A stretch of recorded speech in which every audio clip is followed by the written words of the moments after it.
Good afternoon, and thank you for joining us. Today, we are sharing body-worn camera footage of 2 officer-involved shootings. But today, I want to speak at this moment about December 8th at 4th and Central Avenue. We've reiterated to the public numerous times our new officer-involved shooting protocol, and we appreciate the media for reinforcing that protocol for us. And we are making every effort to be consistent and stay within the procedure. Our goals are to help provide greater transparency and give the community a better understanding of what to expect during these investigations. LMPD's Public Integrity Unit now leads the investigations into officer-involved shootings. LMPD released body-worn camera footage within 10 business days after the shooting. If for some reason we cannot meet the deadline, we will clearly communicate that to the public and the media. We provide updates to the media 30 days after an incident. A copy of the case is turned over to the Commonwealth's Attorney's Office for determination of final disposition. A copy will be provided to Kentucky State Police for a thorough peer review. A copy goes to the Louisville Office of the Inspector General in compliance with our existing Memorandum of Understanding, and I personally supervise these investigations. We owe the affected families a thorough investigation, and we owe a duty to the public to release the video footage while being as respectful to the families as possible. As always, we continue to ask the community to share any relevant information you may have. You are always welcome, and we encourage you to call our anonymous tip line at 502-574-LMPD. Help from our community is always welcome, and we are grateful when people do come forward with information to assist. Now, Deputy Chief Paul Humphrey will walk us through the body-worn camera footage of 4th and Central Avenue.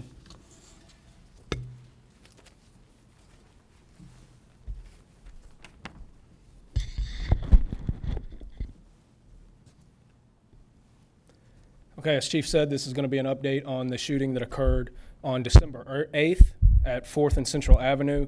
The initial investigation began in the area of 7th and Berry on the BP lot, where CID detectives, Criminal Investigations Division detectives, were conducting surveillance on the lot looking for a known suspect, where they observed the suspect involved in this situation.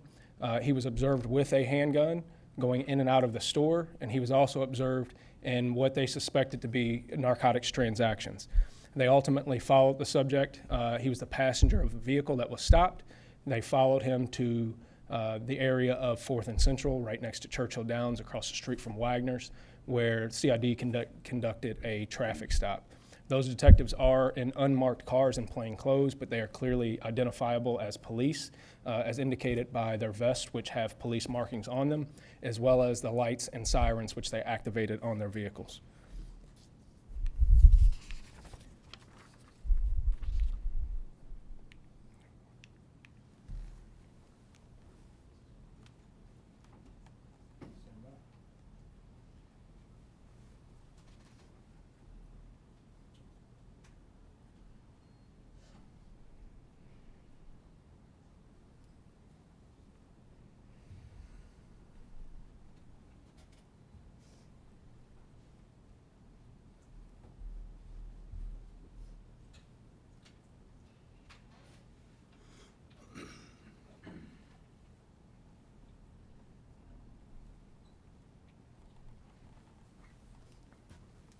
Just as a reminder about our body-worn camera, this is an independent view, separate from the perspective of the officer. It has a 30-second buffer, which means there is no audio for the first 30 seconds of the video.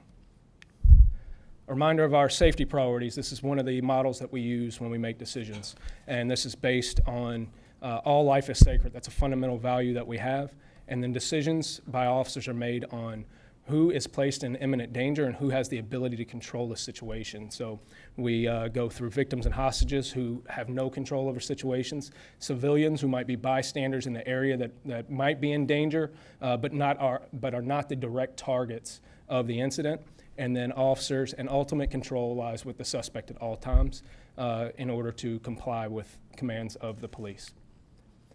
There's only one officer who is directly involved in this incident. This is Sergeant Joshua Aran. He was hired in 2016 and promoted to sergeant in August of 2023, so earlier this year during the summer, and he is assigned to the Criminal Interdiction Division. Our suspect in this case is Marvin Smith, a 28-year-old male. He has he is charged with wanton endangerment first of a police officer, receiving stolen property of a firearm, trafficking controlled substances enhanced due to the firearm when he was found to be in possession of methamphetamine, cocaine, fentanyl, as well as charges of fleeing and evading first. Next, what you'll hear is a transmission of the radio of the officers calling off on the foot chase on the radio channel. What is the guy? They're central with the gun. We got one running next to Churchill Downs by Wagner.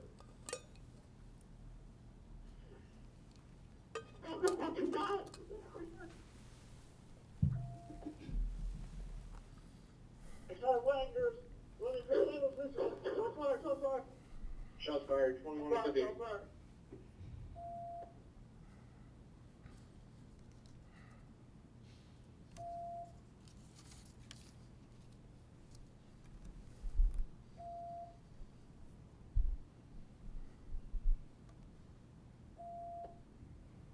The backside of Wagner's, right across the street from Los Margaritas.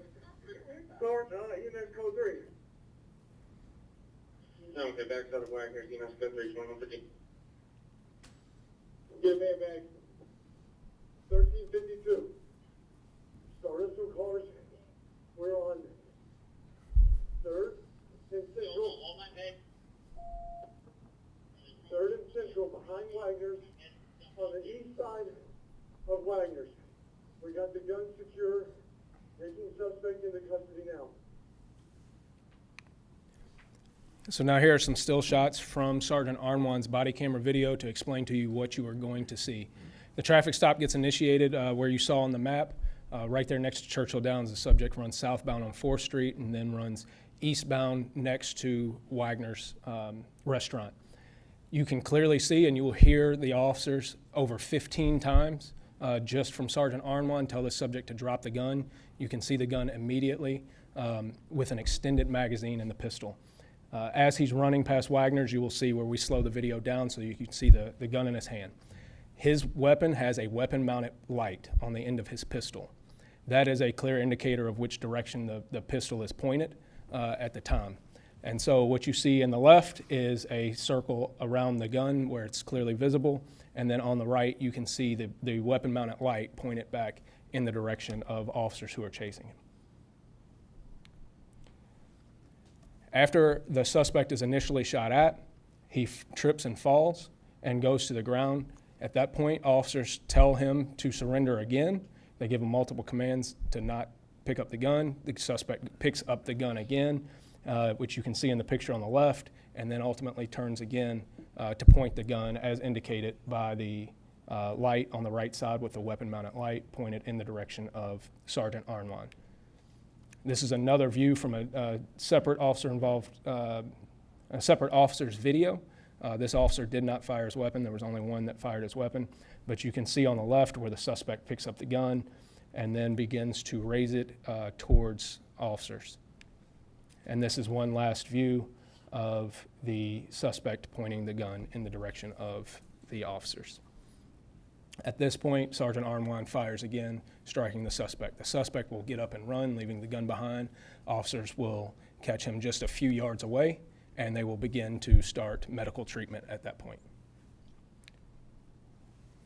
And this is Sergeant Arnwan's body-worn camera.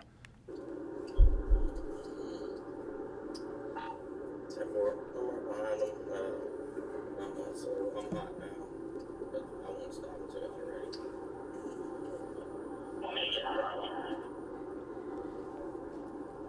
Get this truck up there in case he tries to do something crazy. Yeah, Derby, take the front. Sarge, take the rear. We're all stacked up.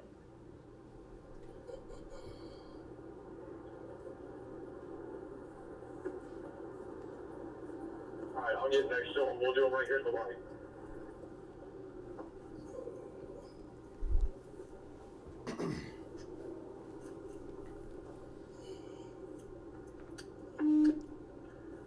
All right, here we go. We're in the far left turn lane. Left turn lane. Let's wait. Derby, go ahead and do it. Back up. Line it up.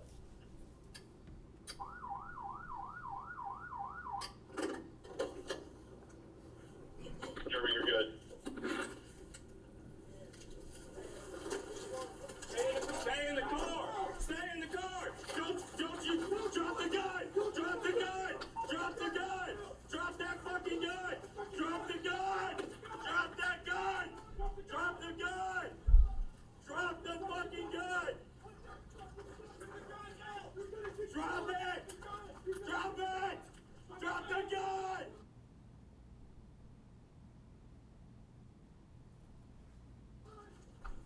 Drop the gun! You're gonna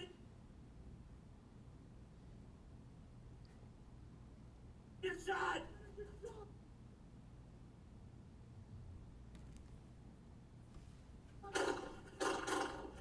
Get on the ground! On the ground! Drop the gun! Drop the gun!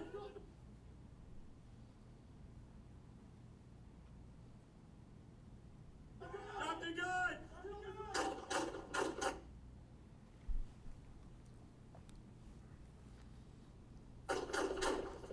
Drop the gun! Drop the gun! Drop the gun! Drop the gun! Keep your hands up! Keep your hands up! Let me help you! Stop! Stop! Stop! Roll over your stomach. Stop.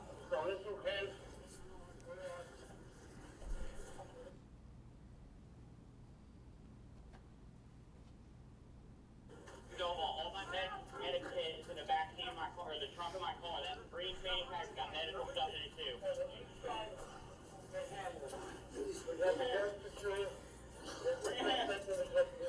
Stop. Come over here.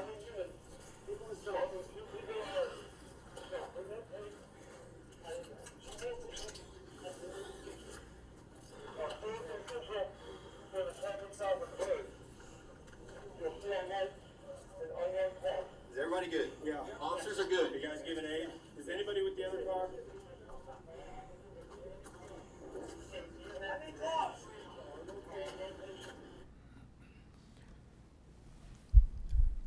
So the suspect in this, Marvin Smith, was treated for his injuries at University Hospital and subsequently booked in Metro Corrections on the charges just discussed. He was in possession of this firearm, which, like I said, had a weapon-mounted light, an extended magazine, and did have a round loaded in the chamber.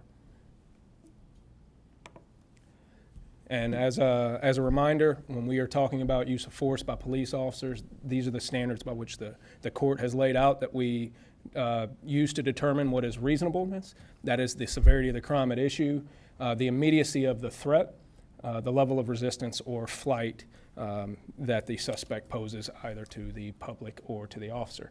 So I think you can see in this incident we're talking about, we obviously have a violent crime problem in Louisville. Detectives have to go out and look for people who are in the commission of crimes.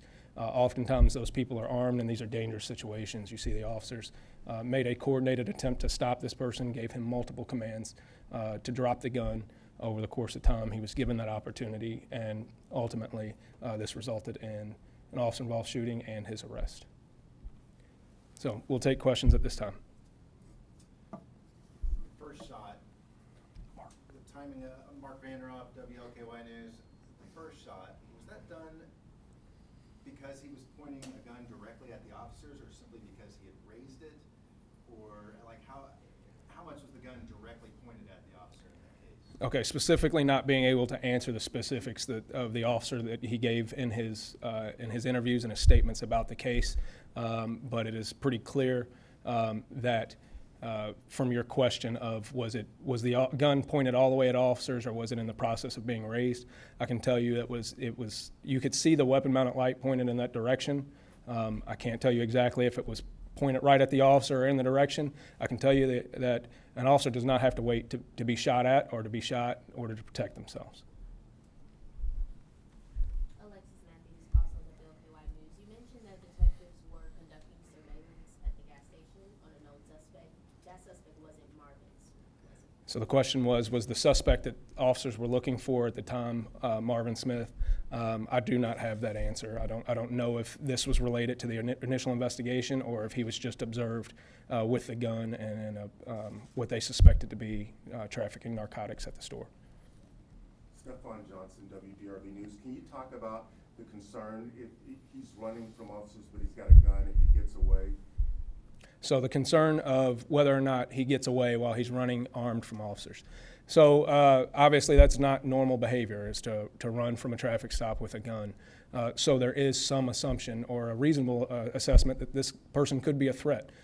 We have a responsibility to take that person into custody before they encounter someone else and present themselves as a threat to others. Our primary responsibility above ourselves is to protect others, and so running in an area that might have other people. I understand that Wagner's was closed at the time, but you know how restaurants are. They have people working there and things like that at all times of the night, cleaning crews and things like that. So the officers need to immediately take this person into custody. That behavior is clearly dangerous to both the officers and the public. Can you speak at all to, because you pointed to this, the Isaiah, WHAS 11 News, he had repeated drop the gun so many times. Based on your guys' policy, is there a certain point where you make a decision to say, okay, I've given it all I can? Like, what led to the officer in that moment deciding to pull the trigger? Yeah, so obviously the circumstance changed at some point for the officer in his decision-making, is your question. And so what is our guidance on what changes the officer's behavior and response? The officer clearly did not shoot this person as soon as he came out with a gun, so he didn't assess that as being a lethal force encounter at that point. And so something changed along the way, and that's part of what the officer has to articulate. And so factors that go into that are not black and white. They have to be based on the totality of the circumstances known to the officer at the time from their perspective. So any information that we get after the fact cannot be used to assess what the officer knew at the time. We have to base that evaluation on what the officer knew at the time. So those factors are going to be something like his level of resistance, which means not dropping the gun, not stopping. The level of effort that we've put into trying to get him to come into compliance, that he's continuing to resist at that point. Do I have any ballistic cover? Is there anything in between me and the suspect that would stop a bullet if he does shoot at me? Are there the possibility that if he goes around this corner, there are people there that I can no longer protect?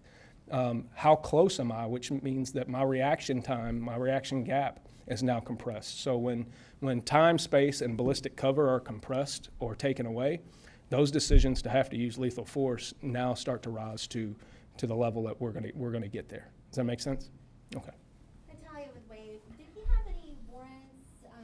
Was there anything in his criminal history to tell us what kind of trouble he might have gotten into before? So was there anything in his criminal history about what he was involved with before? I don't know about his criminal history. Do you know his criminal history? Okay, yeah. So I'm not going to be able to speak on his criminal history right now. So, Did he have any active warrants? not that I know of. Does anybody else have a question pertaining to this? Yes, sir. Lovin, Associated Press. He lived. Can you say how many times he was shot and what's his condition now? So I don't know exactly how many times he was shot. I know he was shot multiple times. He is in good condition. He's been released from the hospital. This was, I think, exactly 10 days ago now. He was released a few days ago, transported to Metro Corrections, and as far as I understand, he's in good condition. Yes, ma'am. Going off of that, what's the status of the officer at the moment? So what is the status of the officer at the moment? No officers were injured in this, fortunately. The officer is on administrative leave pending the investigation, and he will go through our normal process of dealing with the PIU investigation and the professional standards investigation for the administrative side of it, and he will go through our process for return to duty as far as requalifications, any training that he's required to do as a result. and meeting with psychologists to make sure that he is healthy to go back to work. And we will make a determination when he gets to go back to work. And what's that timeline? Are we looking at a year? No, so that timeline is that's something that we've been working on a lot as far as that timeline, and different administrations have handled it differently. We are no longer waiting necessarily for the Commonwealth to have a charging decision, which is what some administrations have done in the past. So we will make an evaluation that will go to our performance review board, which has a set of officers from all different aspects of the department, subject matter experts. They will evaluate it, and we will evaluate whether or not the officer can go back to duty and what stipulations we're going to put, whether it's training or anything like that. In most of these situations, we can make a determination whether or not we feel comfortable putting that officer back on the street based on that totality of circumstances. And so we are probably looking at somewhere between 3 and 6 weeks for that officer to be on administrative duty. Now, he might be back at work in a non-enforcement capacity in the meantime, though. So, all right. Okay, at this time, we're gonna take a hard stop.